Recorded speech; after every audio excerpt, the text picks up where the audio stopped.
First, and welcome to What Grinds My Gears on Streampunk Entertainment. My name is Scott. Mr. Obi Spencer is over there. Mr. Brandon Kay will be joining us shortly once he finishes up his NCAA and March Madness basketball show that he's got over on Spanglish World Network. But for right now, we have a lot of things to gripe about, complain about, bitch about, grumble about, and moan about, which is the essence of this entire show. But first off, how you doing? Me, I'm grand. I'm good. Sometimes it's difficult on the show when you don't got a lot to complain about and you have to go ahead and bitch and moan. But I'm going to do my best to be angry, but I'm actually kind of cheerful. Spring arrived on time. It's already fairly fading away here in South Jersey, but we had a day of spring and that made things nice. Nice. And in this case here, the weather has gotten better. Still a little cool on occasion, but you know what? We can survive it. But again, this is what grinds my gears and not what we're grateful about. So we got to sit here, bitch, like I said, grumble, whine, bitch, complain, and moan. I did want to start off with a topic. We're going to be covering a few things tonight. We're going to be talking about some of the college movies out there, maybe a little March Madness, I think, is going to be built into it. I want to get your thoughts on a couple of things that happened in the sports world, which I never even advertised, with regards to the Indianapolis Colts and my New York Yankees, who, I don't know, depends on how bad it will be. Who knows? Maybe basically the rival to my new team. We don't know yet. But we're going to be breaking that shit down. But first, as I mentioned in some of the promos that I've got, I have to gripe a little bit about Dragon Ball Super, and one of my favorite dark characters of all time, Bardock. Dragon Ball. Let me back this up first off. How much do you know about Dragon Ball? Goku's parents or anything like that? What I know about Dragon Ball is the history of Dragon Ball. And in terms of how it was created, what was inspired by, where manga came from. Mm-hmm. I've watched a few early seasons of Dragon Ball Z when I was younger. And you are talking to the wrong Spencer. We have two younger Spencers who could come in here right now and tell you you're right or you're wrong or whatever. I just know that there is no Goku purple yet. No Goku God level purple. There was Super Saiyan Rose. Yes, Rose and blue. That's where it came from. Like, well, come on, guys, when we go purple. Well, see, we had red. Yet. There was red. There was yellow, red, blue, silver, or gray, however you want to call it, and Rose. So the entire color spectrum, obviously, of Goku and basically Saiyan hair in this particular case, and of course, black being the default in general. What I have to complain about here a little bit is what they have decided to retcon out with regards to his upbringing and his father and everything like this. In the original version of Dragon Ball that we knew for all these years, we ran with for 25, 30 years, Goku was very simply sent to Earth for the sole purpose of just killing all life on his planet. He was sent here basically because of the fact that their entire race involves sending people to foreign planets, the kids become strong enough, wipe out all population on the planet, and then they just basically take over the planet and turn it into real estate. Goku hurt his head, and then from therefore basically, became the good loving boy that he is. This was the original version. The new version now is that they decided that with the realization that their planet was going to be destroyed, his parents put him in a pod and sent him off to Earth so he could be safe and therefore avoid the cataclysm of his planet. Does that in any way sound familiar? Well, that's, again, I told you, I know the history of Goku. And the history of Goku is when the Americans showed up in World War II with their Superman comic books, they said, we want our own Superman. The fact that this wasn't the original story is itself shocking. Well, part of the problem was the fact that his father, they did a special on him back in 1990, where he gets the realization after killing off an entire alien species, they decided to give him the curse to know what's going to happen to his planet. So he saw his son, in this case Goku, for about 3 seconds, didn't give two shits, went off to a job, and saw the realization that his planet was going to be destroyed. Everyone that he knew and was friends with was going to die.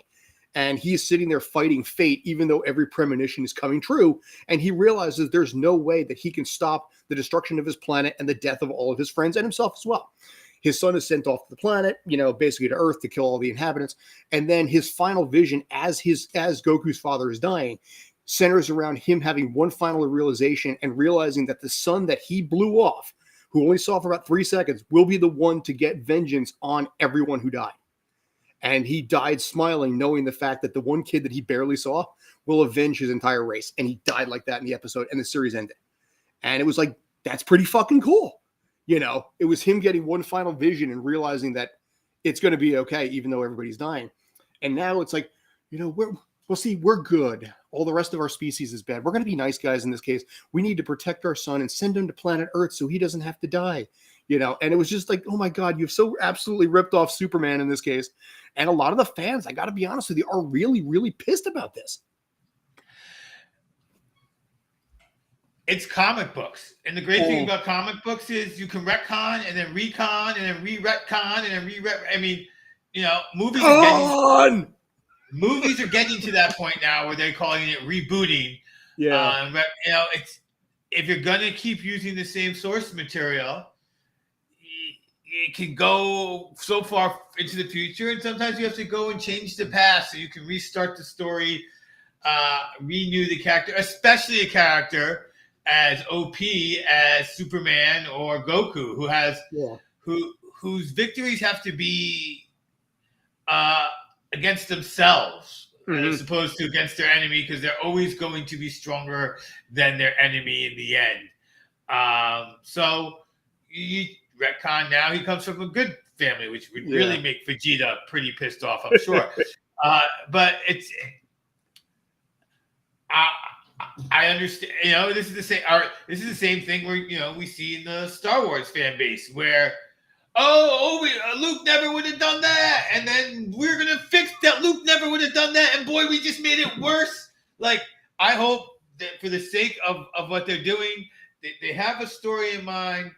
I hope they have the courage of their convictions to finish that story, because that will be better than changing paths. That I'm sure of. And then they can retcon it again to make, you know, his father the most evil motherfucker there ever was. You know, make him, you know, dress him up like Samuel L. Jackson, have him drop it motherfucker all over the place, and, you know, whatever you want. But for now, you started the story. Have the courage of your convictions. That is my biggest takeaway here. Let the fans come to it or not, but they'll read the next story if you retcon it again. Yeah, and that's maybe how it is, I think, on both sides, because also with Star Wars, now there's a new comic out there centering around Han Solo's father, his actual father. So that's going to retcon out the whole thing about how he got his last name, and the fans aren't pissed about that. I think when it comes down to it, people talk about Star Wars fans being salty. I think all fans are just salty. I think it's one of those things that they're so devoted to their original source material that if you deviate in any regard, boom, powder keg. You know, Dragon Ball being an example, Star Wars being an example, Star Trek, a lot of people had a problem with Discovery, and myself to a degree included, because I don't like F-bombs in my Star Trek. I got to think about that. But no, dude, it's Star Trek. I had it on upstairs before. You know, it was a good episode with Picard, and it was like, I don't want to see Picard sit there and say "fuck you." It's like, no, it's not. That's not Jean-Luc Picard. You know, I don't like to see that kind of stuff. I mean, I can probably get around blue Klingons and things like that. I can manage that one a little bit. But there's a wholesomeness, I think, to a degree for what a lot of Star Trek had, even in a lot of its darker stuff. And it's still never. There was always a line it would never cross. And, you know, Paramount is like, you know what, we're going to cross it now. I mean, I gotta say, that's an interesting, different type of line crossing as well, because that is, we're going to change the entire feel of what this series is about. Right, that is a different kind of line crossing that's going to turn people off in a different kind of way. Whereas I'm going to be angry or not angry about Luke Skywalker and how he matured and became an actual adult in the Jedi. I thought that was great. I thought that was a good twist. Sorry about that. But if you're going to change the flavor of the show from a PG-13 show to a rated R show, you are changing a lot more. And it's a smaller difference. But it's a bigger difference because it is a look and feel change that can be much more abrasive to some people. And it doesn't even, it could be, Deadpool could be your second favorite thing and Star Trek your first. But you go to Star Trek, like you said, I know what I'm getting from Star Trek. I know the feel I want here. I want wholesome stories with morals, and my good guys are clearly good and my bad guys are clearly bad until there's a new bad guy and whatever. And then I can watch Deadpool and watch him curse his face off and sleep with everything that comes his way, and I can like both of those because that is of look and feel. To me, that's different than a retcon. Mm-hmm. Where, I mean, that's what Star Trek did it to begin with, right? When it came out with the new movies, let's change how James T. Kirk's father. It was okay. We could retcon it. We even made. But that was an alternate timeline. I could work with that. Right, yeah. which is like the science fiction can always get away with that in terms of its retcon. Well, just now we have multiple universes. Yay! My wife's literal unfavorite thing in the world. She hates multiverse so hard. But yeah, Star Trek, I didn't mind it too much with what they decided to do with the J.J. Abrams stuff, because again, it was an interesting concept, and okay, obviously you brought it back Leonard Nimoy for nostalgia, and it gave him a proper send off. I think it was okay, but I think with a lot of the stuff here, you get this original vision, and the fans a lot of times aren't big on it because of the fact that they know what they like, they want to stick with it, like. And yes, it's not artistic compared to what a director's vision is, but it's fan service to match what the fans want. Spider-Man No Way Home did that hardcore. It didn't try to reinvent the wheel too much. It didn't do it too far out of the way. I mean, there were a couple of nitpicks that fans had with it a little bit, but it gave the fans in the end what it wanted, all three Spider-Man together, and the internet went ballistic. And that's where Disney is taking note. And we're going to talk a little bit about Disney Plus and what's happening over there later. Well, I was going to say, given that the complaint about Disney Plus is that Disney Plus has this sort of wholesome feel to it, and now they're going to add some dark stuff with some rated R. This is the Brandon topic that we're going to have to come back to. We can talk about it now. We got to come back to it later. Yeah, that was what Brandon. I'm sorry, this is the segue, Brandon. No, Brandon, it's fun. Fudge it. But I mean, I will say this: a lot of times with these sort of things, so sometimes you see it. Like with Star Wars, I saw fans complaining. I knew Star Wars fans. I'm in the Star Wars fan community. Disagree with some Star Wars fans. Agree with. I'm not in the Disney Plus community. All right, not for nothing. But this just feels like one of those things where there is a small population that's really angry and really loud, and then the people, the media, are covering the really loud people, making them seem louder, because the number of people of Disney who have young children versus the number of people who have Disney Plus who don't have young children is an enormous gap. Like, there's only so many people with young children who are concerned about their kids seeing something that might, offend them, because it's only your first child, by the way. If you got two and the first one is 16, the 13-year-old has seen it, done it, you ain't stopping them. I'm sorry. So you're talking about a really small part of the population that's angry. And is that how your brother Josh saw all that stuff? God, yes. Or more.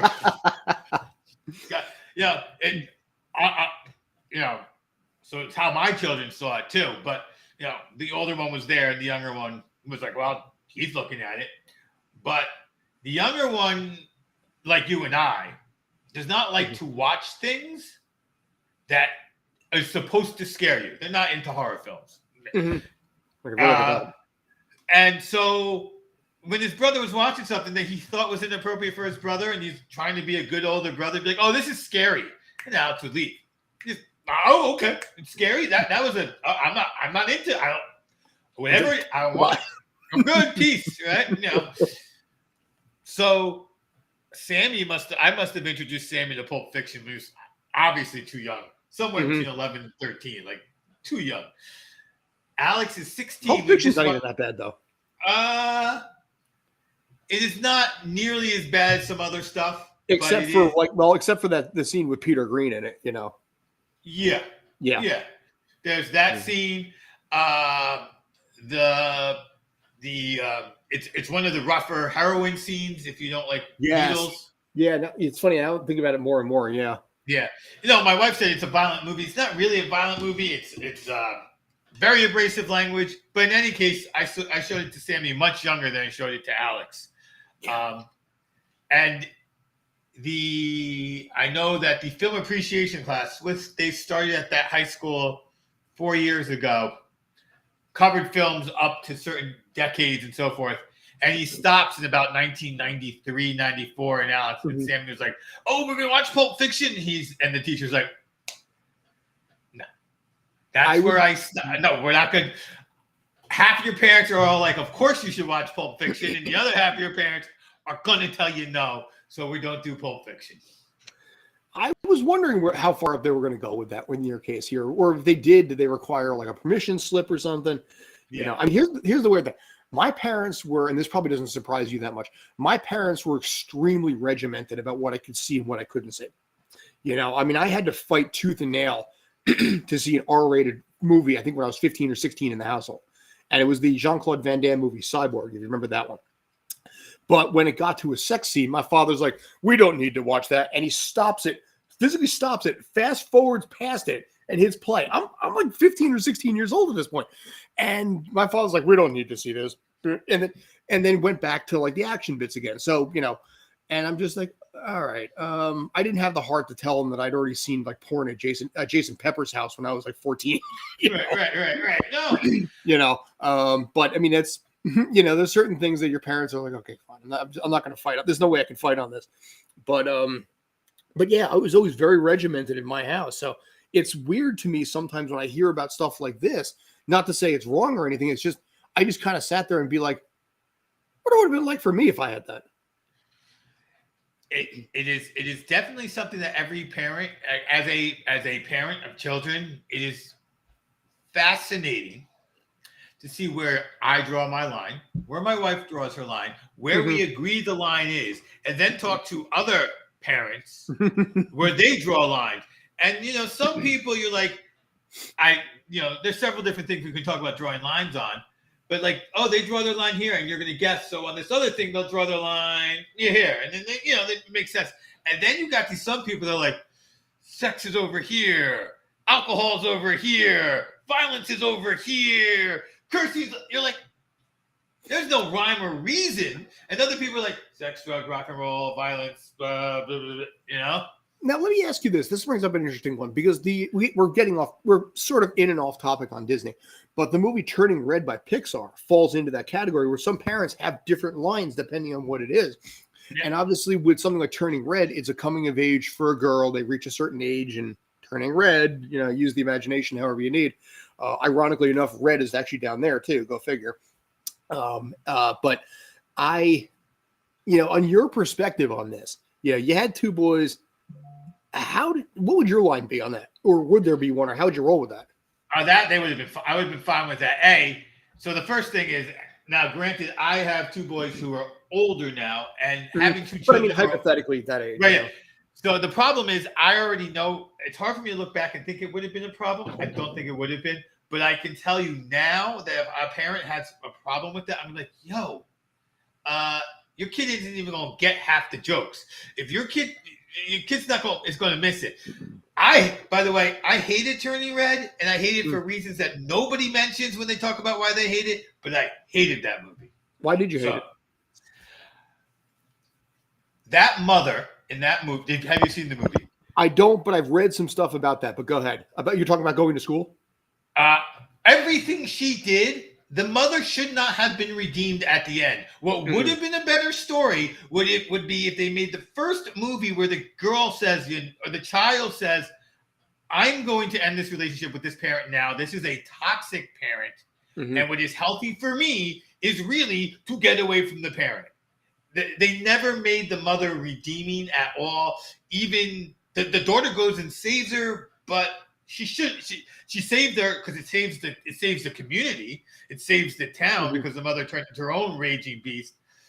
But that was a toxic mother who should have been like, no, I'm good. I'm never going to be the daughter you like. It should have been we don't talk about that enough in society. There are some times when people are estranged and it's like, no, you needed to be estranged. And this was one of those times in that movie.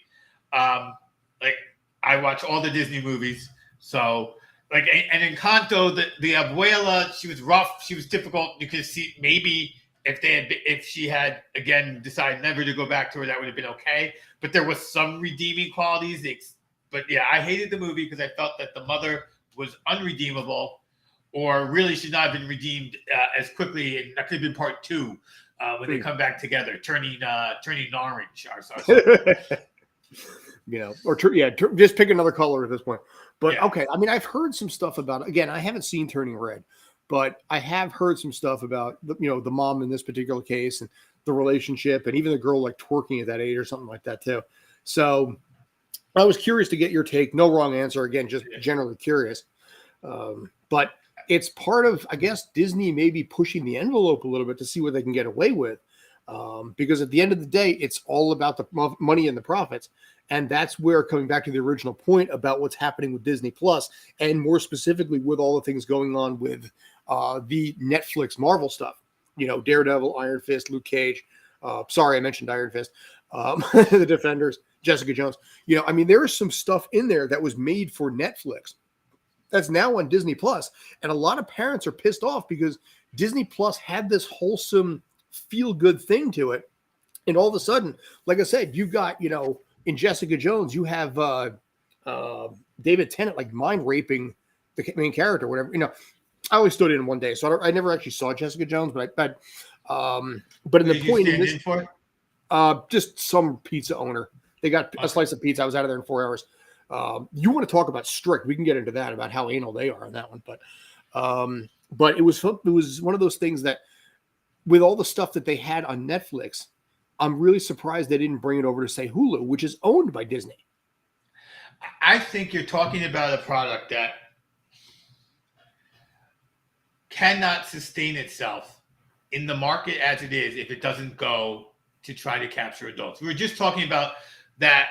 Like I said, there's a very small market of people who are really going to be concerned.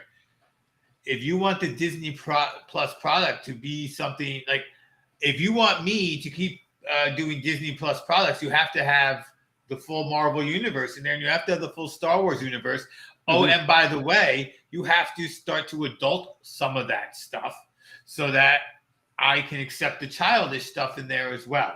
Mm-hmm. And so I think it was inevitable. I'm more concerned about these streaming networks pushing more and more to commercials.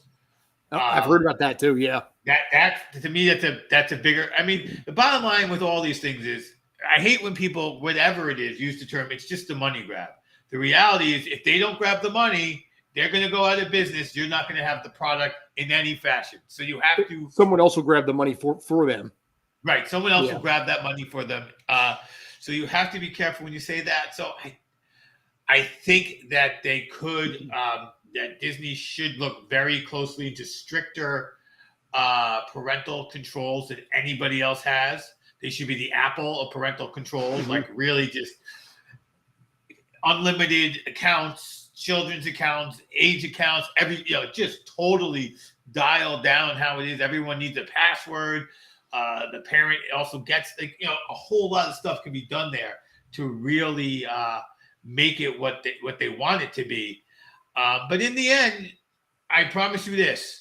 Eventually, your child's going to wear you down. They're going to have all your passwords, all your information, and then they're going to be like, "What are you watching? You should have seen the hallway fight scene in the first season of Daredevil." And then I started watching Jessica Jones. I didn't understand it.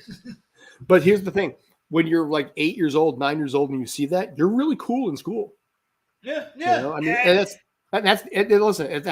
part of it too, to be popular in the classroom. Yeah, no, and you see it, and you didn't understand it. You didn't know what was going on. That's the other thing that we I couldn't tell you what the movies were, but I remember sneaking in, seeing a movie, and somebody's parents were watching the movie. We were watching it from behind the couch or something, like ha ha ha ha ha, and then be like, I didn't even get it. And then like 6 years later, like, oh, hey, I see now. Gotcha. Yeah, I was gonna say some jokes at the time don't make a lot of sense, but in due time you're like, oh, okay. Yeah. It was funny. I saw a picture today. Remember the first Hangover movie, the best one of the bunch. The kid. Originally was like, remember the bit in there where Zach Galifianakis' character is like not at the dinner table, Carlos. When he's jacking the kid. Okay. No. There was a scene in there where he's taking the baby's fingers and just doing this, and it's like not at the table, Carl. that he took a picture with that kid, and that kid is now like 14 or 15 years old. His first basically time ever on, in a movie, in a film, or anything like that, he will always be that kid at that table. And I wondered what happened with that kid once he realized that's what he had me do. Well, the Nirvana kid is suing for sexual harassment. Who's that? The naked kid on the Nirvana cover. Yes, I did hear about that. So I don't know how that's going to work out and all. And they'll settle for money and be done with it. Have a check, shut up, go away. Yeah. If he didn't get enough money for the cover to begin with, I don't know. We'll see where that happens. He might not have. Listen, sometimes with stuff like this, there's a lot of stuff that goes on behind the scenes where you don't get squat. I know I got a buddy of mine who's he got paid $40 to do something for the Onion Network. It was just a still image of just him, kind of thing like this. That image got swapped around so much, it ended up on Colbert, Fallon, Comedy Central, and everything like that. Just because all they would do is just take this image and just drop it into various things. And he got paid $40 one time and never saw a dime again. And he's been on the Tonight Show, and he's been on Colbert, the Late Show, and all of these various things. $40, that was it. So it wouldn't surprise me if that kid got squat. So that's definitely possible. All right, I'm going to mute myself and make some noise while I take off my jacket. Please forgive me. That's fine. So I'll just kibitz in the meantime. So that is basically a shirt for Troy, New York, with a little bit of a Star Wars font to that, by the way. Kind of matches my hat here, which actually is backwards, and I got to fix that. I did not realize that. So there we go. Meow. There we go. So yes, I got new hats now. So I got a meow hat. I got a wolf hat. I'm just going to work through like all the animals at this point. Yes. But yeah, as far as Disney Plus goes, I mean, it's curious because their Netflix name has now been removed from any of the Disney Plus stuff, which kind of makes sense in some cases here. But at what point does Disney buy Netflix? There's some talk that Disney may end up actually buying Amazon or vice versa. I mean, it's possible, dude.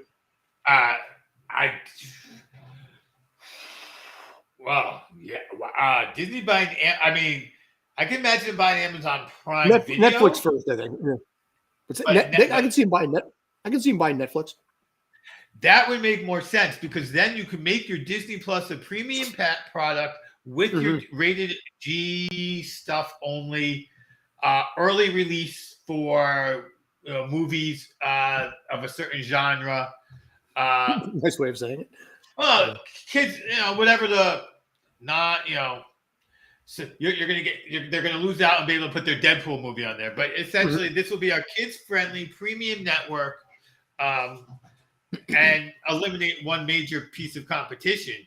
I think the biggest issue right now, and I haven't watched anything on it yet, and I don't have Apple TV. It's not big of an Apple, but I feel like Apple is just throwing things out there. Just like for many, many years, people talked about how much cash Apple had on hand.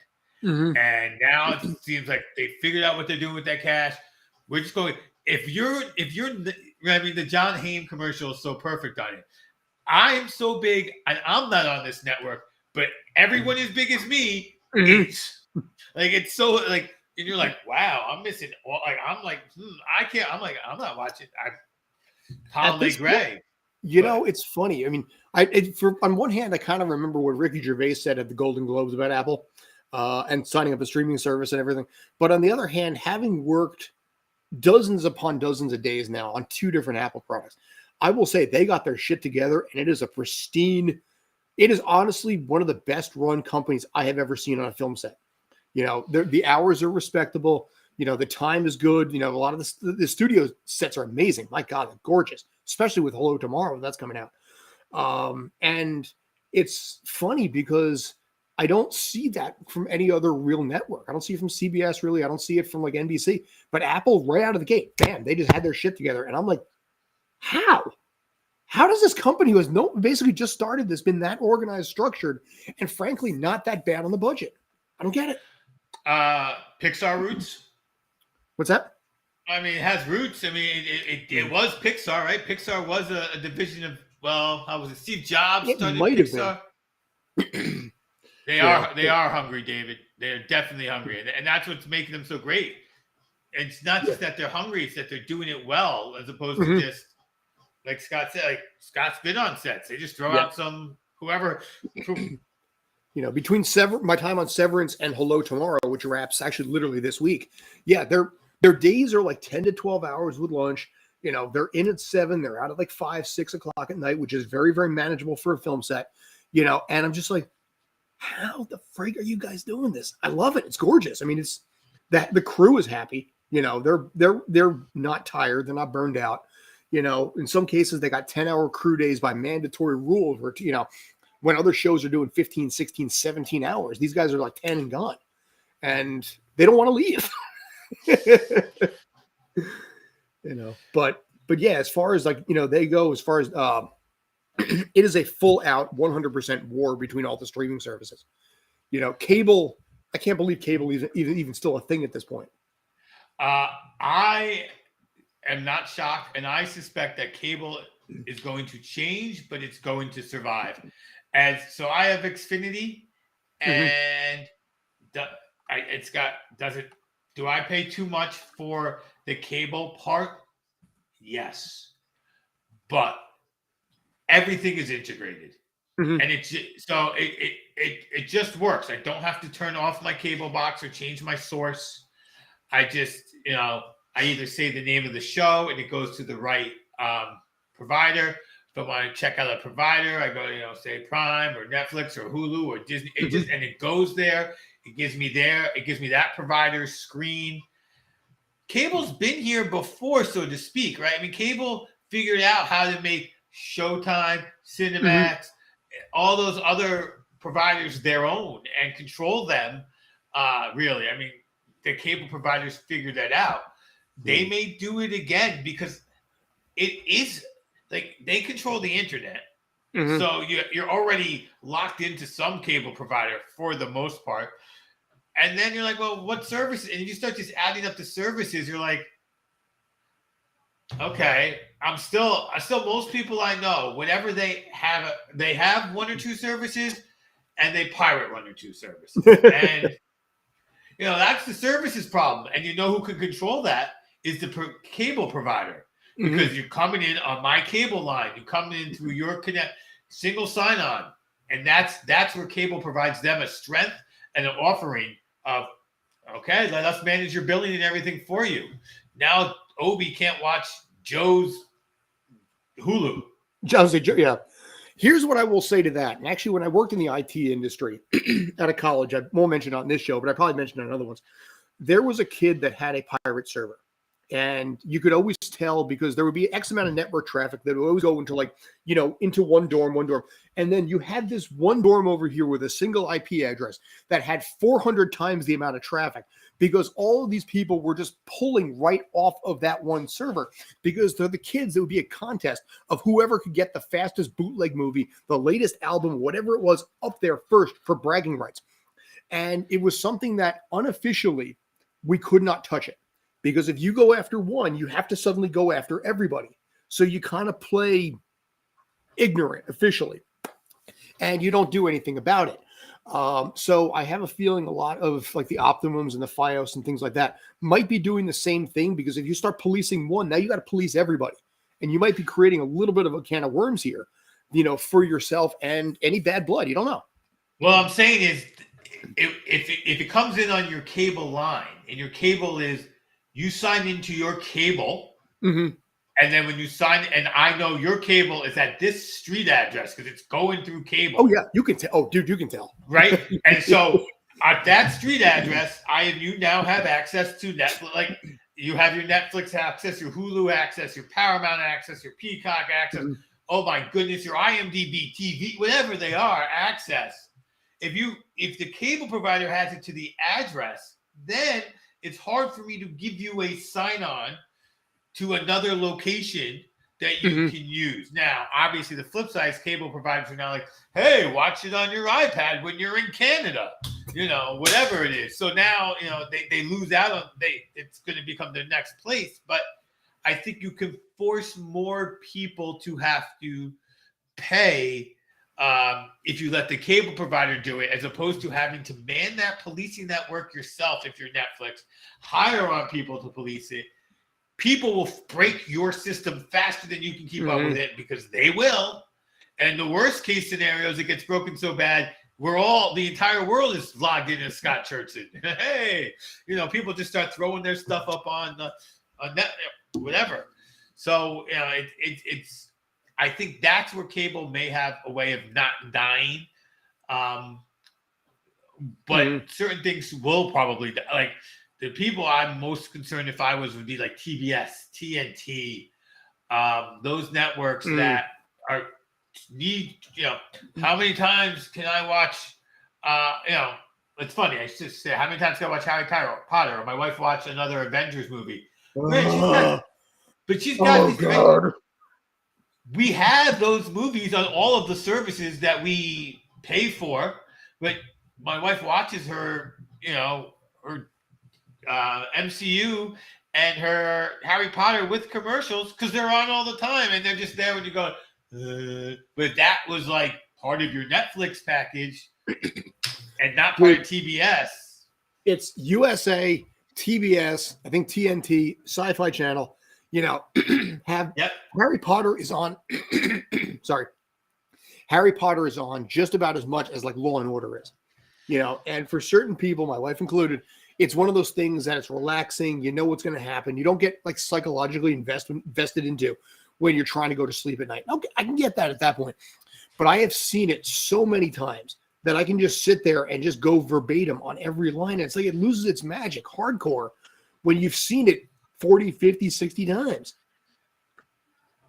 For sure. And it's always at the parts I hate the most.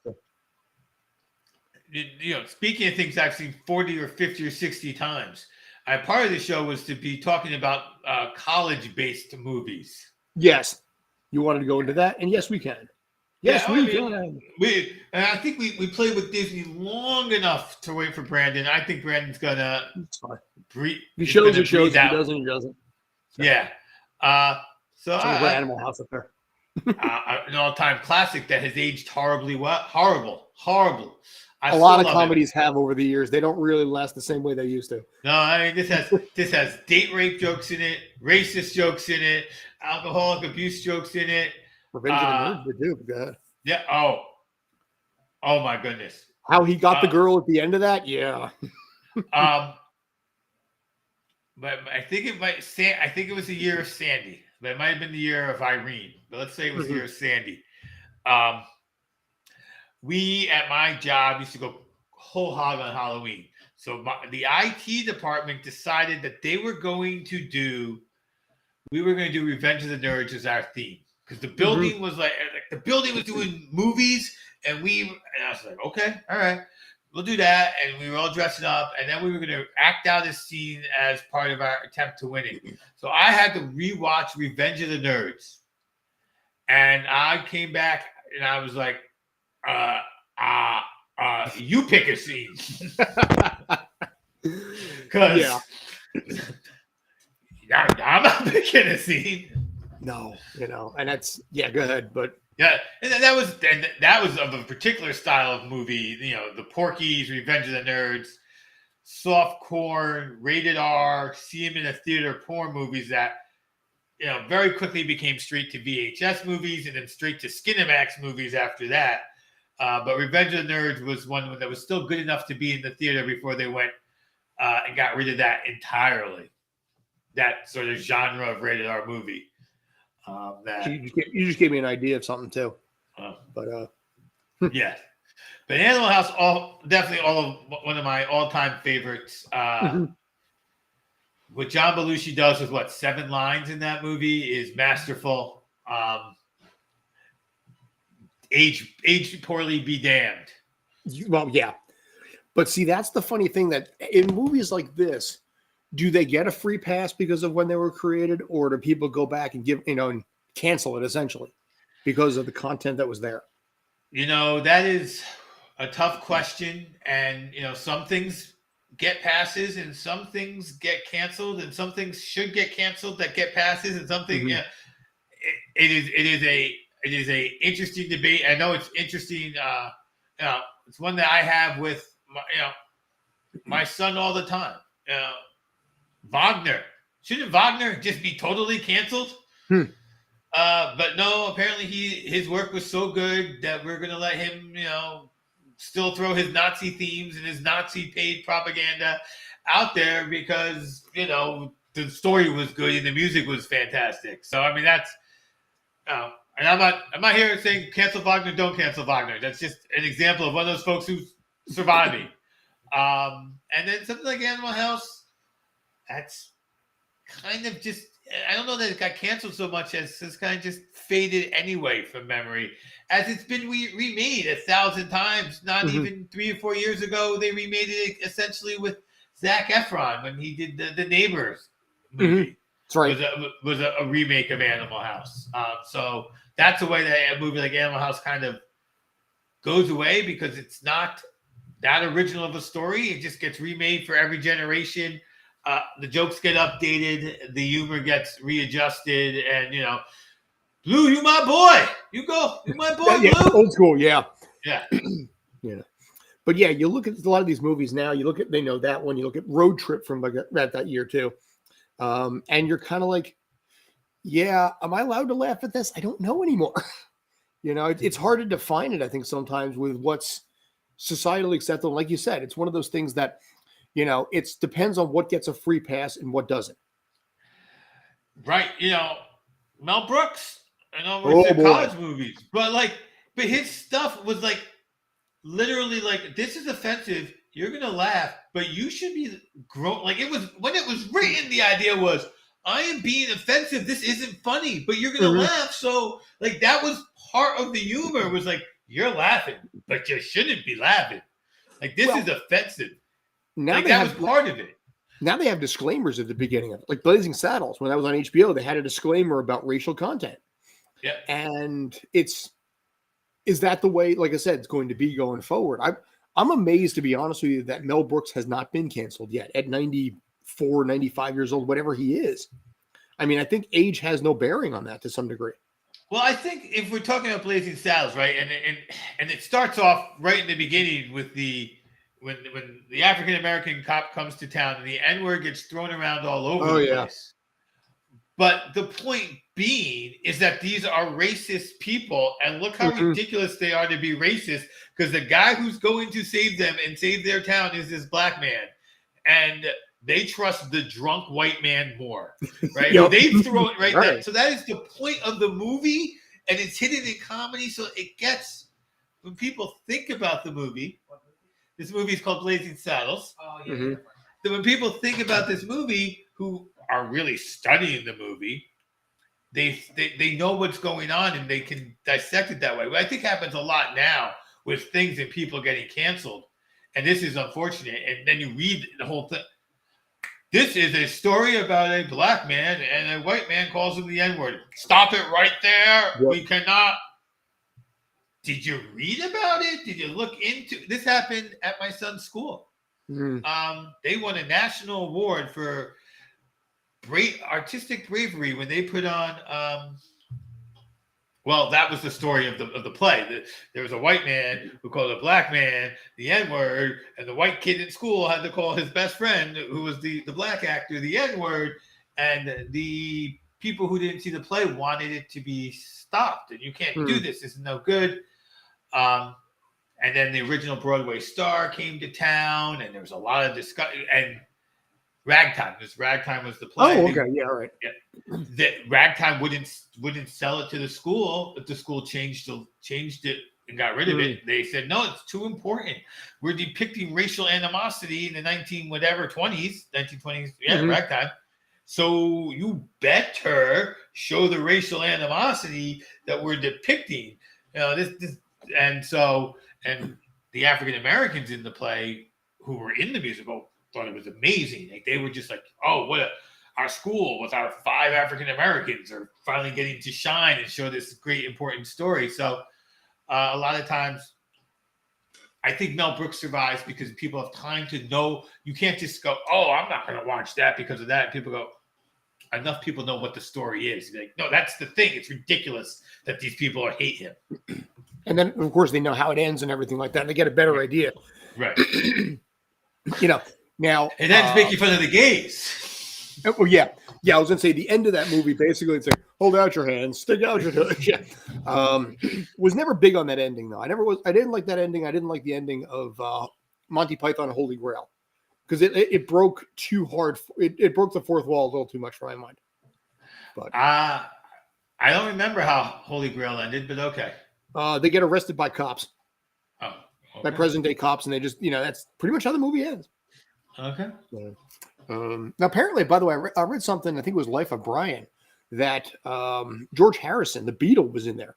He had a cameo of just like a background actor. Because George Harrison was a huge fan of Monty Python, and he's like, "Can I be in it?" And they're like, "All right, well, stick you over here." John Cleese is talking, you just stand there. He's like, "All right, cool," and he did. How cameo started? Hey, is cameo a official term? Meaning, when it comes to pay scale, you pay on it for a cameo. It depends on this case. I don't know how the negotiation was, and obviously the UK. If it happened here in general, yeah. it would depend on what kind of rate. A regular background rate would probably be like the walk in the door 182 here, which, by the way, if you're down in Georgia, is $64. It could have been something where they negotiated a day rate where he got $1,000 or something like that for it. Something I found out recently is a great example. The movie Hot Fuzz, the Simon Pegg cop movie. His ex-girlfriend was actually played by Cate Blanchett.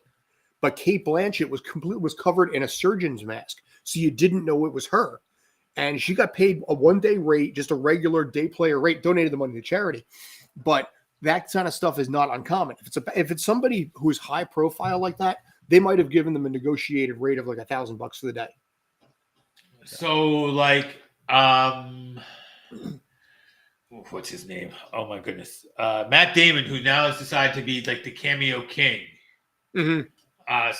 So he's not getting paid his regular rate, obviously.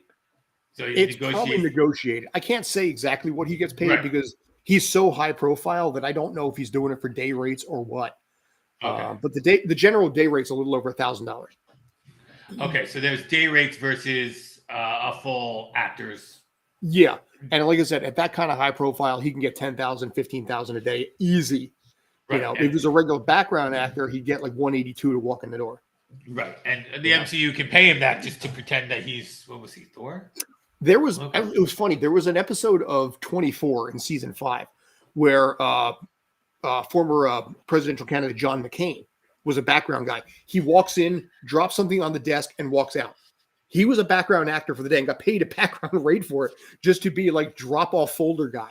Because he's like, I like the show, I want to be on it. And then, you make the connections, you do it. So it's hard to say in this case because it's so above high profile. Usually for stuff like that, it is on the call sheet, which probably made more. Radio Man will typically make more. Radio Man is a very quirky guy who just putzes up and around New York and just shows up on film sets, rides his bicycle, has this gigantic boombox, and he just crashes sets. I'm like, okay, we're paying you this to be in this.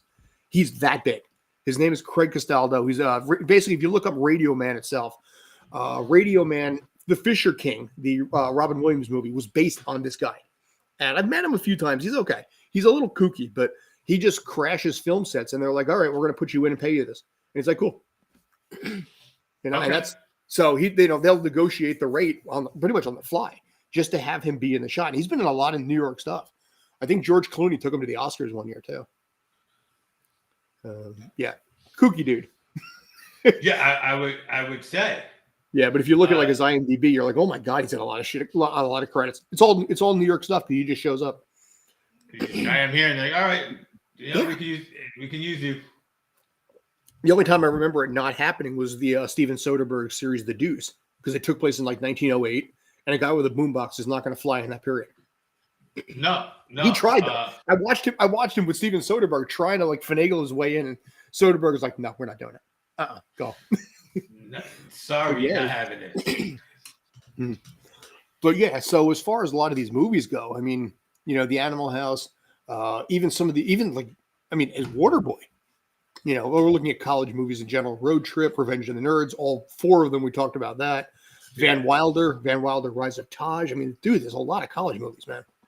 Oh yeah, it is a packed genre because PCU was one I mentioned, which was a little, which is just funny because PCU I was in college at the time, so we're talking the 90s, and we're still using that term that things are too PC now. When that movie was about the things being too PC, which kind of just cracks me up because things have been, the term PC has been around. Things have been so too PC for so long. It gets out there. Well, there is a question about how much what the line for. I mean, you look at what comedy was in the 20s, 30s, and even now, and what comedy, even clean comedy back then, would not, was hilarious then, but not now. Slipping on a banana peel, squirting water. That was top of the line stuff back then. Now you're looking at it. It's clean. It's not offensive. But it's kind of like, it's a thing.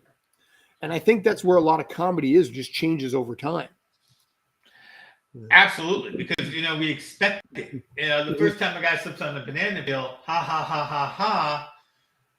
Okay. Now the 80th time somebody slips on a banana peel, like, okay. Nobody slips on a banana peel anymore. Hello, ladies and germs. Ladies and germs. Ladies and germs. Hey, who's from out of town? Yeah. Hey, is this thing on? Right. So I mean, you got these gags that worked but didn't work. Oh yeah. So you look at college comedies and what they were then, and all the hilarity, and now you're kind of like, it's okay. You're right. Yeah. Genius did not. Oh, yeah. With Val Kilmer.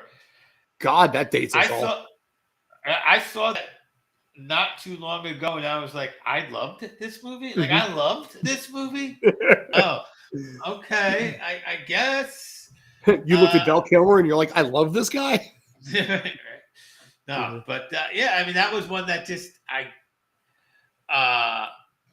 it was sciencey. Maybe a lot of science seemed a little weird now than it was then, and turned out not to be right. And I don't know. It was not a movie that. It was a movie that I loved. That I was not feeling the second time around.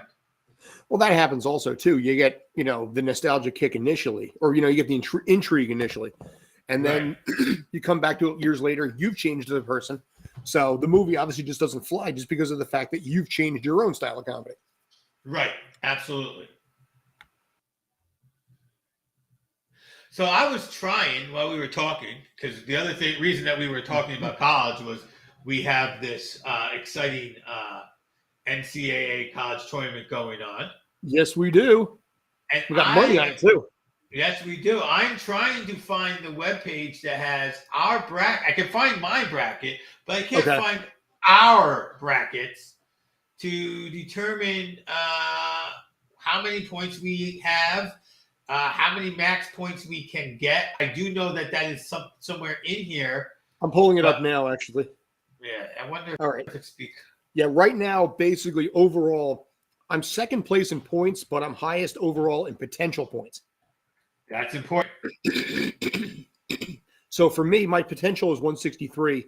The person in first place right now, their potential is 120. Okay.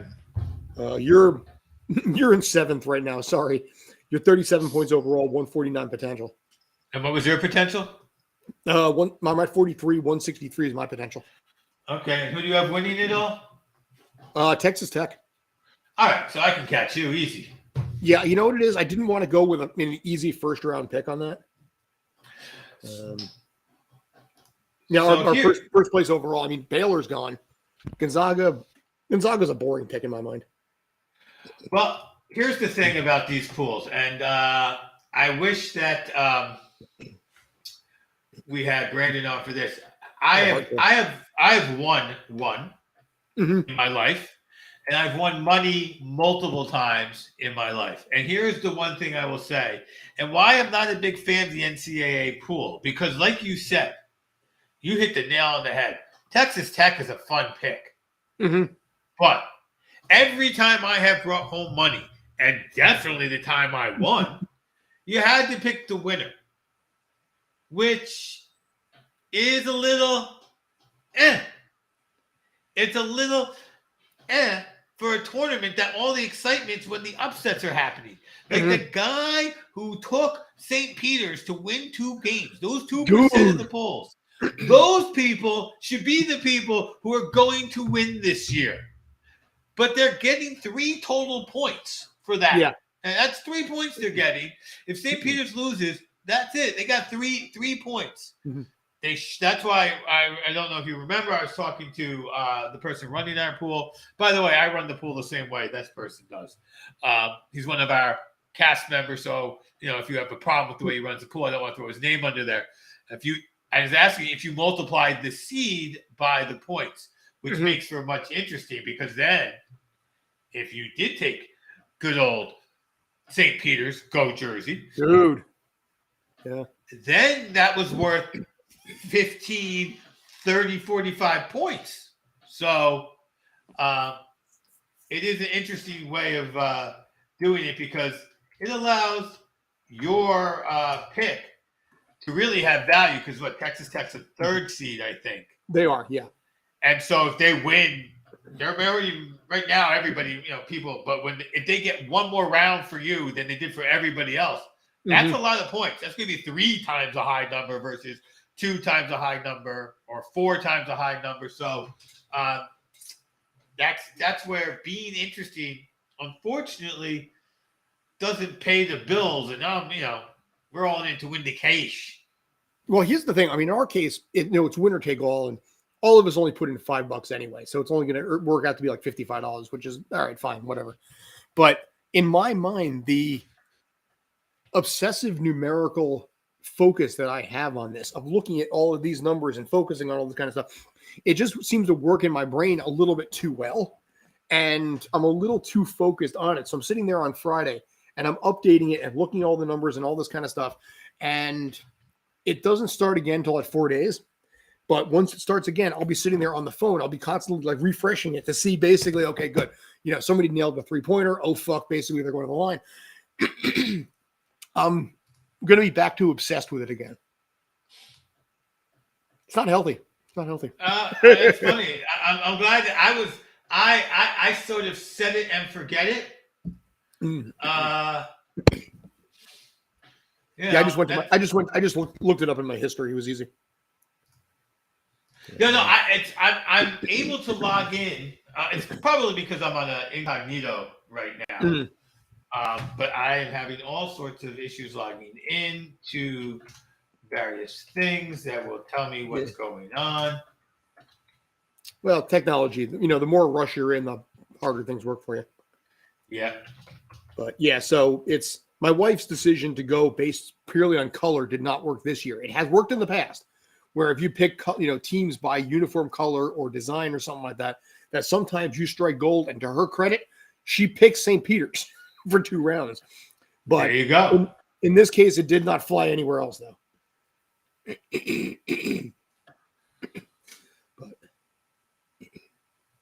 So St. Peter's is the exciting story. Gonzaga is the boring story. I think Baylor was pretty exciting to lose. I think that was an interesting game, because the kid goes out of the game for the flagrant 2. Baylor comes all the way back, and it looks like, wow, that's the big thing here, that call on the flagrant 2, and then they lose in overtime. They gave back everything that they got there, and for the 5th or 6th year in a row, the reigning champ does not make it back to the tournament. But this is what makes March Madness so exciting. It's all in or out, and I love that part of it. Yeah, absolutely. That is definitely the better part of it, for sure. Maybe I can sign in on my iPad, because that works. Yeah, you look at all these teams and everything like this, and congratulations, by the way, to Coach K for victory number 1,200 yesterday overall in his last season as coach. That's a good place to be. But, and in my mind, basically, because Duke is playing Texas Tech, let's hope he retires at 1,200. Because I got money on this shit, man. Yeah, well. Okay, good. Now I can see it. You pulled it up? I pulled it up. It took me some time. 37 points. So I'm only trailing. Let's see. Scott, you're at 43, doing well. 25 and I got to look well. Stream Punk Entertainment's my baby. If I look bad, what does that say about me as a leader? Right. Well, here's the thing, right? You got 4 more games right in the. This is what I'm talking about. You got 4 more games right in the first round than I did. You got 1 more game right in the second round. Mm-hmm. So you didn't do all that much there by getting that extra step. Well, yes, I do see that Scott Robbins' number by color not doing good, and the host is also way back with a low potential. But like I said, as the guy who kind of started Stream Punk Entertainment, this is my pride is on the line here a little bit. Have to win for us. Well, I'm very confident I'm going to get the Arizona Nova. I'm confident I'm Gonzaga Duke. Well, that's a big game for you there. Yes, it is. Yeah, a lot of people pick Duke to go far. So if this ends up happening, basically it can knock a lot of people out of contention. Well, it will only knock out. Don't have that's my point here. However many people you think it might knock out, probably will not knock out people who have Gonzaga going all the way. That's the thing. A lot of people that I looked at their numbers, especially the ones I'm close to, they pretty much picked Duke or Arizona to go all the way. Okay. And Arizona's got a big one coming up themselves. Yeah, they're back on Thursday. So that's this. Like I said, this is what March Madness is, and this is why I much prefer NCAA over NBA. And additionally, because the scores themselves only go up to typically no higher than say 80, maybe at most 85 points. Right. With the NBA, you can score 100. With the NBA, you can score 110, 120 and still lose. So points have more value at the college level because it's a 40-minute game, and because you can have games that end 55-45. Yeah, I mean Rutgers, who in some of their most successful games were 45-41 victories. They were so hard to watch because they just grinded defense and took their time on offense. You have a 40-second clock, not a 24-second clock. You just I'm just taking my time.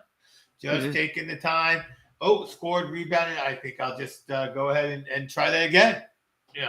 Grind some clock. So college basketball can be slower, but it does have more, like you said, each score is more, 2 out of 71 is a lot more than 2 out of 100. That's exactly it, or 110 or 120, yeah. And again, because it's win or move on or lose and go home. And that adds so much drama to it, where you got somebody who pulls out a massive win, and they're ecstatic that evening, and they get killed literally the next day, and they're going home. Right. Or you're Kentucky, and you just go home. Right. Well, Kentucky just going home, I think, was a huge, just an utter embarrassment that they're going to have to deal with for a long time. The Big Ten is not feeling very confident in itself right now. I mean, it still has Purdue, who can hopefully, if you're a Big Ten fan, will hopefully handle the St. Peter's mess. If you're not a Big Ten fan, that's where you're going to lose some points that a lot of people are probably going to get. A lot of people probably have Purdue. Getting by. Well, they probably don't. They probably that's where you're getting lucky, right? People had Purdue not beating Kentucky, except for the Big Ten. I had Texas beating Purdue, I think it was. Right. So I was hardcore rooting on that one too. But listen, it'll be what it'll be. I got no control. Yes. All you can do is control yourself on that one. I made my picks. I stick with my picks, and I'll mutter obscenity or two if my team loses. Well, your teams. Although Texas Tech, they had to pull it out late last night. It was something that it was tied to about 2 minutes left, and finally they pulled it away. So I did breathe a small sigh of relief. Okay. Wow. I'm sitting here shocked, by the way, as I just counted. I have the 3rd highest points potential, which is where you want to be at this point. Being you want the high point. You want to be in the top 5. Well, this pool's so small. Top 3 of point potential, probably. And I get in there. You're number 1. Some guy named Tommy who's in 5th, and then I have significant points potential. Yeah, 149 is third. Okay, I didn't realize that. Yeah, I'm surprised about that. So, and I know I can beat you with a simple Gonzaga win. What about this guy who's in second? Oh, that guy in second, he's an asshole. Screw him. Well, he and I don't know where I'm going to get points. He's dumb. He's dumb, ugly, smelly, and he has a second points potential. Oh, okay. I thought you meant second place overall. No, he's an idiot. No, I don't think I can beat him, actually. To be perfectly honest, I don't see where I would get points where he would not get points. Yeah, I don't know who this Tommy guy is. South Park fan, though, so respect to that. I don't think I can win. I'm just double checking here what games he has left. We both have Baylor winning. He can get UCLA. I cannot. Mm-hmm. I cannot get Auburn, where he cannot get Wisconsin. We both have Villanova and Arizona winning, and then Arizona winning. I am out of this thing. You are?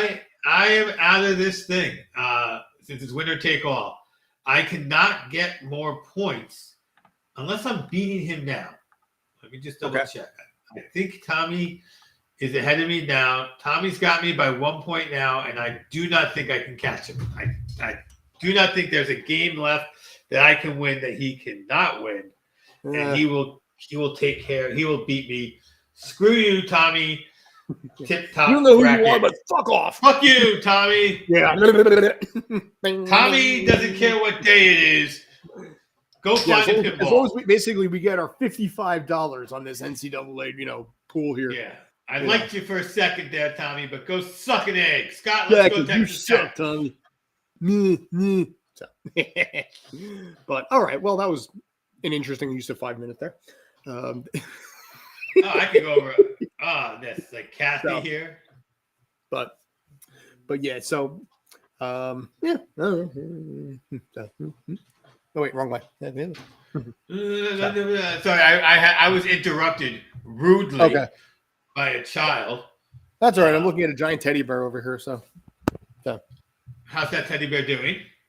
It's doing okay. Just kind of like putts in here. I threw a napkin on its head the other day. Yeah. Okay. I'm looking at Kanan Jarvis over here. Okay. Yeah, he's underappreciated character. Yeah. I don't even quite know how I ended up with him. Mm-hmm. He's surrounded by several Darth Vaders. I believe he fought Darth Vader and lost badly in season 2. Yeah, that makes sense. He's surrounded that way. Thank you, Freddie Prinze Jr., for not quitting acting after his season of 24, which is a true story, by the way. He nearly quit acting altogether after that season. He was like, "I'm done, I'm out." But went back to, still in this case, actually record the voice for Kanan Jarrus, or Caleb Dune, if you will. Okay. Okay. Yeah. But I gotta tell you, I'm a little nervous about Darth Vader and Obi-Wan. Really? Yes. I like where their story. And now this goes full circle to where we started, right? I like where their story ended, and I liked the gap in time. Obviously, he was the master at that point, and Vader was but the student. If they meet again, is Vader still a student at this point? At this point, he's no longer Obi-Wan's student. So when they last met, I was but the student is not it's gonna lose. But so it is, and so it will be. Here's what I'm going to say on this. There's a lot of potential for failure, but there's a lot of potential for excitement on this, depending on how it plays out. Because there's so much playing on the Obi-Wan character, and to the point, Ewan McGregor having done such a phenomenal job across 3 movies, people forget Alec Guinness. And I think the big difference is, Ewan McGregor wants to play the role. Alec Guinness hated it. Yes. But I will say this, and I think we've mentioned this before. What this is doing to fans who have treated Hayden Christensen like shit for the last almost 20 years, I think is big. Because, as an actor, you get direction, you get told what to say and how to say it. You do what you can, and then the editors and the director splice it together to make the final cut. he took so much crap for what ended up being 10, 15, 20 takes each of every single line of dialogue. All those lines, over and over and over, this angle, that angle, saying it different ways, saying it with different approaches. And the final cut is what the editors and George Lucas decided. And it killed his career as a result. So I'm really happy to see him embraced again, because I think it's more than overdue. So killed his, was he working before? And he did do Jump afterwards. Yeah, but nobody really remembers Jump. Because it wasn't good. I remember seeing it. It was okay. Yeah, I mean, to me, that's what killed his career. People were like, I don't know, this is what you were. We blame you for being the way you were. Were you a bad actor? Were you not a bad actor? Here's your chance. And he didn't come through. I know in a past episode, we were talking about Harry Potter and the stuff that he's done since. And how he's like, look, I'm not just Harry Potter. Right? So he's come out doing other stuff. It didn't work that way for Hayden, and I think the people who love him are Star Wars fans. I mean, I think our generation of Star Wars fans kind of, we have our version of the prequel, but the prequels fans of the Star Wars movies, I don't think they dislike him at all. I think they love him, and he is their Anakin, and everything about him is great. So I don't know so much, how people do and don't get roles, but I don't think that it killed his career so much as it was what his career was, and he did not get up. I don't think he didn't get opportunities because of it. I think he didn't get opportunities because the first thing he did afterwards didn't work out. And again, that may not have been his fault. I've asked you in the past, is it just the actor's fault? Is it the director's fault? Whose fault was it? And in the end, it's the agent's fault. Should have said yes to that movie with that crew that was working on. You should have.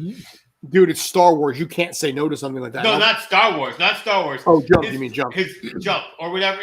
Whatever other things he did afterwards that none of it took off, and people were like, okay. Yeah, but I think maybe also the sequels helped. People appreciate the prequels a little bit more because the sequels I think were even more divisive. So I think people look back on the prequel trilogy and we're thinking, maybe it's not that bad. Well, I think that the prequel trilogy is generally loved by those who are younger than us and came of age during the prequels. Like they genuinely love them. I think those of us, as we talked about, who are already in the fan base, we had our questions, problems, thoughts about them. Although I was excited for each one. I think the sequels, there was that last movie. So I can make a solid argument that the first one was just a rehash and was a fine enough Star Wars movie, a fine enough movie. Nothing new, nothing exciting, nothing great. Just a movie. Enough to make me want to see the second one for sure. The second one, I will go to my grave saying, if you did not call that Star Wars and you just said movie, adventure movie, sci-fi movie, you would have gone, did you see the cinematography? Yeah, that was a little weird waste of movie when they went to this other planet, but that kind of stuff was still kind of cool.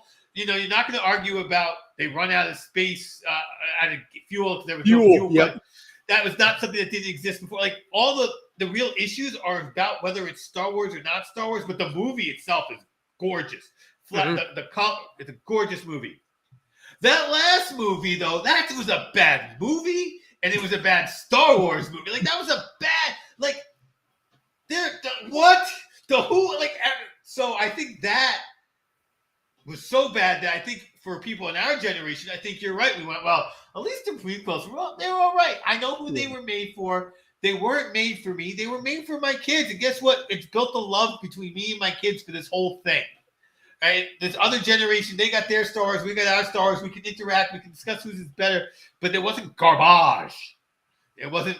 And I think that the new ones are garbage. And especially the last one in their attempt to save what people didn't like. And that's why I said earlier in the show with this Goku reimagined stuff, you went in, the fans might be fighting it.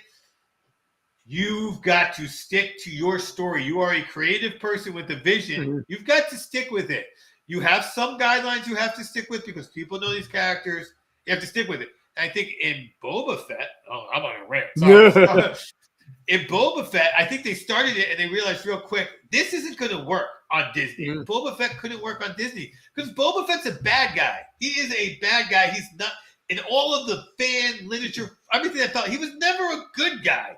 And in the first season, at the end of the first episode, like, I'm going to do this with honor. And everyone was like, well, no. You're a son of a bitch. You are a bad mofo. Like, no. You're not going to. You're going to kill somebody. You're going to sneak up behind somebody, shoot him in the back of the head, and make Han shooting first look like a wimp. And I think they realized it. And I think that's why they said, we do have a character people like.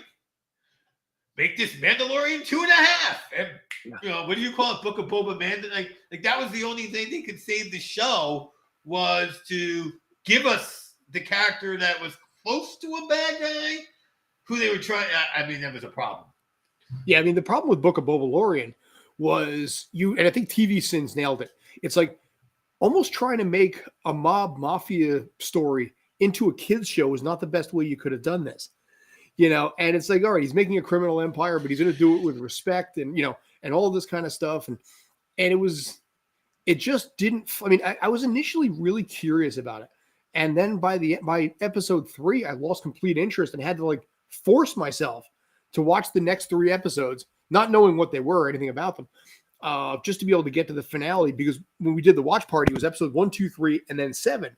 Because we were so done after the Power Rangers episode that was episode 3 that we're like, we don't even want to do episode 7.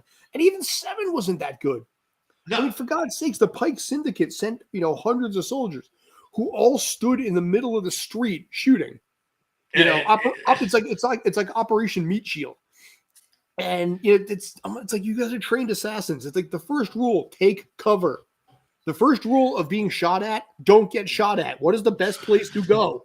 The middle of the street on a flat surface is not one of those places. Best way to avoid bullet, no be there. Exactly, yes. You know, I'm pretty sure Mr. Miyagi didn't say that exact line, but close enough.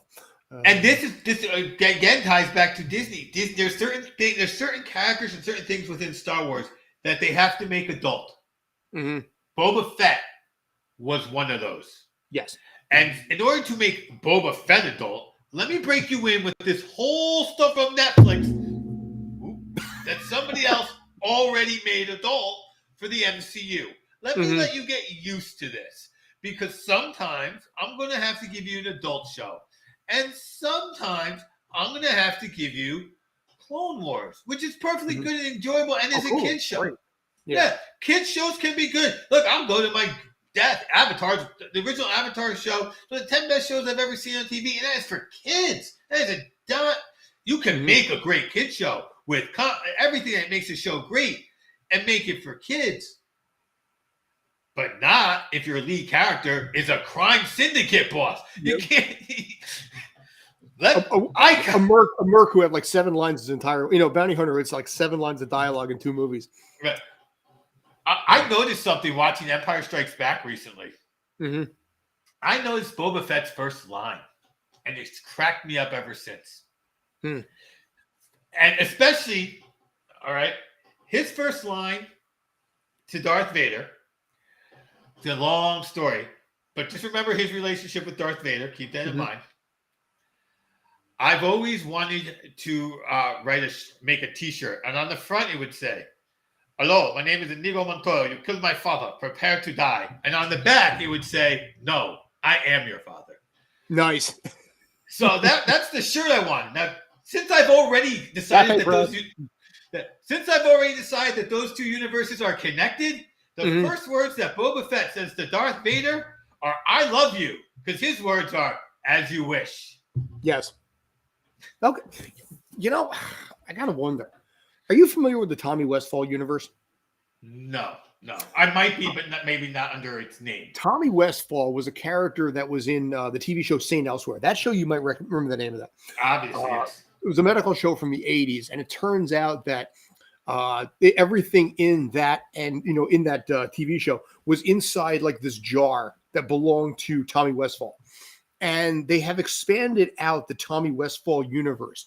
And there's, if you look at it on Reddit or a lot of images out there, that ties pretty much every single TV show together in the Tommy Westfall universe.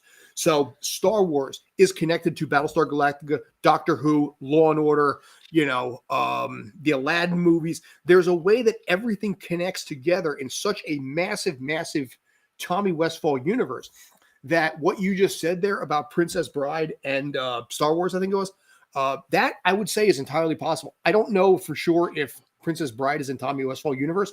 I know for a fact Star Wars is. So Star Wars is in fact in the same universe as Star Trek, Doctor Who, Saint Elsewhere, Law and Order, and everything else that's out there. And look it up. It's amazing stuff sometimes, because everything, like I said, ties into everything else. And you're like, oh my God, this is creepy. So you are saying that it's possible that his first words were "I love you" to Darth Vader. It could have been. Well, see, actually, he never said anything to Darth Vader that I can recall. Because in the Star Wars Holiday Special, he met Luke Skywalker. No, he says to Vader in Bespin.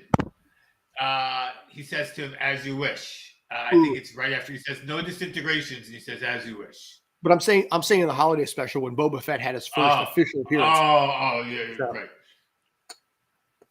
But yeah, no, I think. But yeah, Boba Fett will probably not get himself a season 2. Fennec Shand, I think, could be potential. I mean, listen, Ming-Na is amazing in anything she does anyway. Going back 20, I mean, in some ways, she even made the Street Fighter movie, manageable 28 years ago, and nobody even remembers she was in that. Right. But yeah, I mean, Ming-Na or Fennec Shand's series could probably work. Mandalorian season 3, we're going to get, obviously. So here's the thing: Fennec Shand can work. When can it work? After we've established that we're going to put adult shows on Disney Plus. That's true. Right? You're going to kitty size an assassin there. Right. And that's just my whole point too. I'm not worried about them Disneyfying the movies. Godfather. The movie, but I'm not worried about them Disneyfying the movies, right? Like that never scared me. But that was before we decided we were going to have these other universes in it, and we're going to have Disney Plus. They're doing a good job on keeping most of the MCU shows semi-adult, but this MCU is already semi. Star Wars has a problem is that it is for kids, and yet we've been watching it for 30, 40 years. So some of the things should not be for kids, and some of the characters, if they have a full show, are not for kids. Like, imagine doing a Darth Vader show for kids.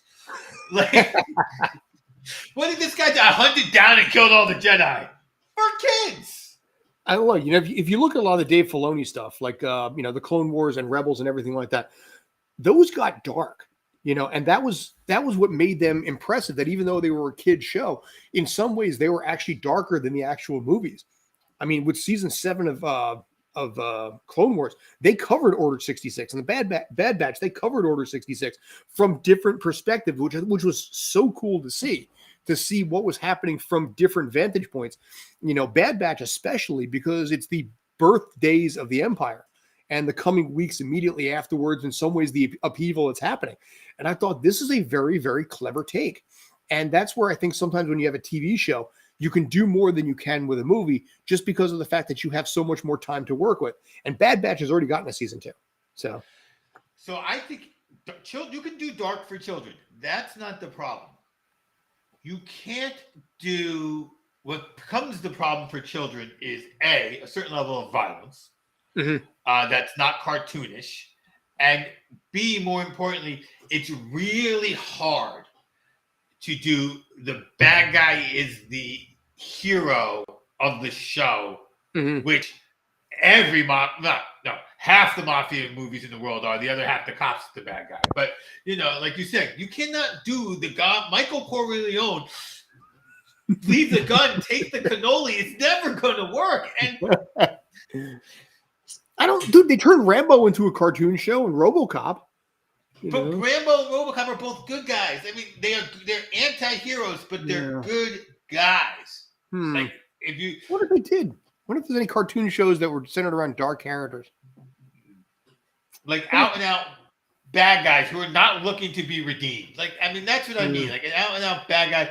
Like, That is hard. Xena, I mean, that's sort of, but because even like the star of Avatar in the end is Princess Zuko, right? Yeah. He goes from bad guy to good guy. They took 3 years to carry us on one of the greatest redemption arcs in all of television history, but he still wasn't he's the star of the show emotionally, but the show is the Avatar. It's about the good kid. It is. I cannot think of any shows. I'll ask my kids. Any kids show that is truly about the closest I can come in offhand is Phineas and Ferb, but even they're the good guys. I was going to say Doctor. Yeah, the Doctor in this case. Dr. Doofenshmirtz. Doofenshmirtz. Yeah, thank you. Yeah, but even he's a bumbling idiot. He's the bad guy, and our heart goes out to him because he's a bumbling idiot. And the star is still Perry, and he's part of an ensemble. He could probably get his own show, but I don't think he'd be evil. That's the problem. He fails at being evil. Let's see. Yeah, I was gonna say we got. Well, I mean, you got some stuff that's like Adult Swim, which doesn't really count. Right. Well, Dirk Dastardly from Wacky Races. All right, he got his own show. Okay. Zim from Invader Zim. Okay. And Black Hat from Villainous. I don't know what that is, but Cartoon Network in the 2010s. Okay, that's after my time for Cartoon Network for the most part. I mean, I sort of stopped with Samurai Jack. Okay, and most of those were kind of comedies. Not which again, if you wanted to do a comedy, and that because you can make the bad guy fail. It's just but if you ever had like an Inspector Gadget series where he's running Claw. Right, literally Claw. Yeah. Winning all the time and Penny losing. That would be a very gutsy cartoon show. I'd be interested in watching that. You know, you would be interested, but I can't. That would become not used to be though. You know, I mean, a lot of people. I mean, animation can be dark. Animation can be darker than because you can do things in animation that you just can't do. Effects wise, sometimes that can make animation darker than. I mean, you're an anime fan. I mean, you see some of the stuff they do there. That is just dark off the rails, dark. But I think it becomes difficult to then say it's. I mean, we know animation is not just for kids anymore. There's still a general belief that it is a cartoon, and there was a conversation I had on Twitter today about best Batman movie, and for a lot of us, Batman: Mask of the Phantasm is the best one of the bunch, even though it's a quote unquote cartoon, because it deals with so much emotional depth in Bruce Wayne's character. His line is like, I sought my life to just avenge your death and basically make be good to the city, but I never imagined being happy. And when he finds happiness, now he has a conflict between being Batman and being happy. And that kind of dichotomy was never really explored too much in the movies, where it's like, okay, there's a love interest in there. Okay, fine. But the decision and the thought of basically walking away from Batman to have a normal life, that was never explored in any movie aside from Phantasm. Right. Obviously credit to Kevin Conroy and Mark Hamill for crushing that movie. And again, yeah, I mean, to me, it's not. I am one who agrees with you that, and funny that I agree with you that can be. I've never seen it. And so some people, and those people say it's not a real movie. What you mean is I would like to talk about the best live. When I asked the question or joined this conversation, I meant live action. Yeah, exactly. Okay, you meant live action. That's not where this conversation went. Yeah. The live action people can go over there. Maybe you should check out this movie and then decide. Right? So many people are. Mark Hamill is kind of I'm the best Joker, right? He kind of is. It's kind of been forced on people because he was the best. Because the Joker's an easier character, I think, to play without having to let. That's a great example. It's easy to draw the character and not have to do the character and then to voice him because of the insanity of what he is and the crazy. And you can exaggerate that chin and the face so well in cartoons, and you can't quite do it in special effects and make it look good. Like, so I think that, that's a great example of where animation can be darker. I think it's physically easier to do animation for the Joker character than any of the great Jokers, whoever you might think they are, because he loses some of that great edginess that this is an edgy character. How do I know? Because I drew him with edges. Here's where I'm going to slightly disagree with you. When it comes to, as an actor, I'm going to use Heath Ledger, because arguably Heath Ledger is considered to be the best Joker of the bunch. So I'm going to use Heath Ledger. Heath Ledger played the Joker maybe 20 days. Maybe. I can't say how many days he was actually on that set, but let's just say 20. For 20 days of his life, he was the Joker. And in his particular case, as great as he was, he had a set around him.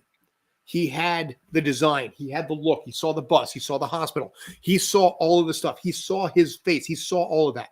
When you're in voice work, you typically 99 times out of 100 do the voice work first without seeing the animation. You might see some stills of what it's going to look like, but they animate everything after you do the voice work. And then you come in later to do some pickups and whatnot. So everything the Joker had to do and everything he had to be centered around having to use his own imagination and not seeing what was actually laid out in front of him like any other acting role. That's what makes voice work harder. And that's where I think a lot of people don't necessarily get it, because it's like you're just going into a studio and saying lines. No, you have to envision the final product without actually having seen it first. All right. So as someone without any experience, for me to use the word easier is probably not the right word. This is my own personal pet peeve, because I've heard it. It's like, oh, Hamill had it easy. No, he didn't have it easy. What I will say, and not easy, he had the advantage of the body work of this character is better animated than any human or CGI can make. That is my point. Not what he had to bring to the table. The two parts being, you can literally make him edgy, and the Joker character is going to look better drawn than it ever will. Maybe I shouldn't say ever. Who knows where CGI will get us. But like the Green Goblin, as much as I love Dafoe's Green Goblin, did not look good. Like, you're like, he's better with the mask off. Just like, and so that is what I mean by, again, I don't want to use, that is the advantage he had. Not to detract from the work he had to do, because I don't know schneinel about either of it. So thank you for correcting me and making me change the way I had to say it. It's okay. It has nothing to do with you. It had to do with what I've heard from other people in general. Perspective, right? Yeah, because like I said, took all credit that Heath Ledger had, and he obviously did crush it. In this case, he spent like 1 month out of his life as the Joker, which also additionally, Mark Hamill has spent 30 years doing it. Right. And that's tough to basically not to fight off the desire to phone it in after a while. Not only that, how many people, I for one, will count myself among them, did not realize until midway through the run or so that that's Mark Hamill. Like, did not, like, and now, he plays one of the greatest good guys and one of the greatest bad guys. How many people have that sort of? I got it both sides. I got both of, not just greatest performances, but fandom-wise, just known characters. One of the great good guy characters and one of the great bad guy characters in all pop culture. Yeah. And obviously there's so many there. You were talking about Avatar before. He was Ozai. Yes. And that was just, you can hear it in pretty much most every Mark Hamill voice role. You can kind of pick it up on, Green Goblin, you can hear it. Or was it Hobgoblin? I forget whichever one he was in the 90s. Hobgoblin. He was Hobgoblin, my mistake. But yeah, obviously the Joker, Ozai, you hear it in like a lot of the stuff that he does. You're like, okay. Even when he played Cockknocker in Jay and Silent Bob Strike Back, and which funny thing, apparently he did not want to be announced as that. He just wanted fans to find out. So that whole thing is like, hey kids, look, it's Mark Hamill. He actually just wanted fans to find out on their own. If you ever hear Jack DeSena, yes, talk. I'm not sorry. Dante Bosco, who plays Prince Zuko, talk about when he has to film the scene of the Adrakai with Hamill. He's like, here I am. I'm literally playing the Luke Skywalker character, and he's literally playing the. How is he not going to judge? Yeah. How is he not going to judge my role here? This is the most intimidating thing I've ever had to possibly imagine doing. And you know what's funny is probably Mark Hamill guided him through it, because obviously he'd been doing voice work for a while. Because again, I mean, in this case, Mark Hamill had to replace Tim Curry as the Joker, and a couple years prior, Jack Nicholson as the Joker. So he, of all people, would understand the intimidation factor that was into that. And I mean, it's not like Dante Bosco was new. I mean, Jack DeSena and all the other ones, I can't remember. May Winfield, whatever her name was. She already had some experience under her belt anyway with like Arrested Development. But in Dante Bosco's case, I mean, he did Hook. He did, for better or really much worse, Fist of the North Star. He had done other stuff previously before Avatar. And, you know, but yeah, the intimidation factor of being like, okay, I'm Luke to Luke right now. Yeah. And I almost wonder in some cases, like, you know, with Robot Chicken, if you ever watch Robot Chicken, Mark Hamill will do a lot of the Star Wars voices in that. And there was one episode where he voiced like Darth Vader, just for the fun of it, just because he could. And like Seth Green had to voice Luke. And I got to wonder in that kind of situation, if it was just as freaky for Seth Green to be like, oh God, I'm trying to screw this up. Yeah. But yeah, I mean, it's voice work is very easy to do because you can just do it in this kind of setup right here. You know, you set it up with Source Connect where it's a full out studio right inside your house, and you connect to anybody around the world and do an entire recording session with everybody, somebody in Tibet, somebody up in Canada, and everybody just records right from their own house. It's so much easier now too. And I think during COVID, there was a spike because of the separation that allowed people to just be able to do voice work so much easier remotely. And that's kind of the new standard now. So I'm going to take this voice work and change it slightly to a question. So I follow some guy on TikTok. I don't even really know his name. I believe he played the Red Ranger, and he was in some other kid karate movie with us growing up, the Three Ninja movie. Okay. He also recently fought in a real MMA fight, and he has a karate studio. That's what I know about him. I don't know who you're talking about, but go ahead. But he was talking about actors who get paid as actors with big names. Mm-hmm. Let's say in a role where there is a different human being playing the character. So kind of Proust and playing Vader. Mm-hmm. But in that case, they both got, he got credited. James Earl Jones didn't get credit. James Earl Jones. And the body actor who's in a mask for the character now is not even getting credited as an actor. And only the guy who's recording the voice later or earlier, whenever he does it, getting the acting credit because he's the big famous name. And he thought that was not a good look. Probably because this is a guy who did a lot of work under a mask if he was one of the Power Rangers. Mm-hmm. So what is your thought on that? Not even close to what we prepped for at all. And we'll let this be our last bit for the day. Just your thoughts on that. You know, I mean, I did hear something about that in the costumes themselves, in the stuff that wasn't like archived Japanese footage, it was probably just the stand-ins themselves in the suits. That is not entirely uncommon, where, the body double doesn't really get the credit. The Red Ranger was, I think, Austin St. John was the original one. And then Jason David Frank became the eventual Red Ranger after being the White Ranger. He fought in an MMA tournament, I believe. And he's been, he's arguably one of the one's been around there the most. Actually, Keith Andrew would probably be able to tell me better, or Rich Haas would be able to tell me great. But I mean, I think in this case, it does kind of suck a little bit to not get the credit and just get the day rate themselves. And maybe on the producer side, they don't want to spoil the magic of the fact that, the main actor didn't do their own stunts. It was just some schlub that actually just having a body double rate on a non-union contract, which at that point might have been only like $50 or $100 a day. I can't speak for what it was, but I believe it was a non-union gig that they had. And I know the actors themselves ran hard, but I'd imagine the stand-ins that were underneath, the body doubles that were underneath. Yeah, it's not uncommon to have that.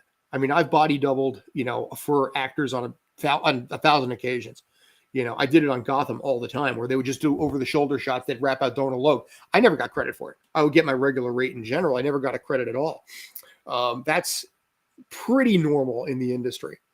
Sometimes you might get some productions, you may get a special thanks sort of thing, or some sort of a gratitude, or if you want to throw your name up on IMDb as having done it. IMDb polices literally nothing. If I wanted to put myself in as a main character in Rocky 1, I can do it. Because IMDb will be like, okay, I guess you're honest about it, Don't recommend doing that, by the way. Make sure people will know if you're actually were in that Rocky movie or not, especially if you weren't old enough. But no, it's not uncommon to do that. It does suck a little bit, but yeah, it's true. Yeah, I don't think I will send you the video when I find it for off camera discussion, because I don't think I think I did not describe what was going on in a way that fully got the answer to the question I was looking for. So with that, I think we've really run a long time. We've grinded gears all over the place. We're both getting tired. Yes, I'm going to say thank you for having me and hand it over to you. I will plug myself first. We do have we're gonna do shameless plugs. So yeah, if you want, go ahead first. Yes. We're doing shameless plugs. We are dropping another episode on Friday of our all exciting podcast, Drinking from the Garden Hose. It will be 21 episodes, so we will be discussing 21st birthday scenarios and how those have worked out for ourselves and other people. And I will have a special surprise for Ed, so there will be fun at the end. Nice. So that is Drinking from the Garden Hose on Friday. So on Friday, drops Friday morning. Have it for your weekend ride or your whatever you do. Nice. And where can you find that? Everywhere you can get your podcasts, including Spotify and Apple and Google and even iHeartRadio now. So we're everywhere. Awesome. So like it or not, they're everywhere. So you will find us if you're looking. If you're looking, you will find us. Don't say you couldn't find us live. But yes, Drinking from the Garden Hose for the Generation Xers out there like ourselves, who actually would be able to do that and not get in trouble for it, because that's how we act. That's how the 80s were for us. That's because how dare you go inside when you're soaking wet playing in the hose? Just drink from the hose. Exactly. Just drink from the hose. Wait till wait until the lights come on, and then basically have to go back inside. Or when your mom calls 3 times, the first couple of times you pretend you didn't hear her, and then on the 3rd time you finally come in. But yeah, Drinking from the Garden Hose. Check that out on Friday. Tomorrow on Spanglish World Network, we have both the Sports Den and Tales from the Film Set. Sports Den, myself, Obi, JD Walker, and Brandon are going to be breaking down the Indianapolis Colts getting yet another quarterback, because new season, new quarterback. This time, Matt Ryan, who finally ended his career with the Atlanta Falcons, is going up north. And also talking a little bit about my Yankees and the fact that the judge is forcing the letter from MLB saying, knock off, the sign stealing scandal that you guys were doing in 2017. The judge has said, open that up. So for all the Yankee fans out there, and myself included, who bitched royally about the fact that 2017, the Astros won, well, apparently my team cheated just as much and just failed to succeed at it. So we're going to discuss that one at length. Tales from the Film Set, we are going to be breaking down the poor, painful life of the multimedia journalist, aka that person that's out in the field making $12 an hour in the middle of a hurricane, and all the stuff they have to do on top of it that nobody realizes those poor schmucks have to deal with.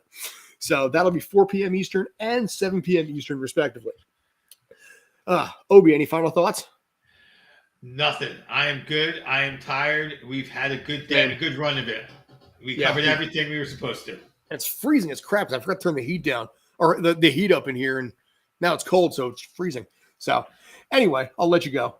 But right. Thank you guys as always for tuning in. I appreciate it. Find us on Facebook, Instagram, Twitter, YouTube, at Tales from the Film Set, or Streampunk Sports or Entertainment. Wherever you're watching this, you can watch it there too. streampunkentertainment@gmail. You can always contact me directly if you have any thoughts, complaints, or ideas. And that's about it. So we're good, I think, right? I think we are. Cool. So until next time, thanks as always for tuning in.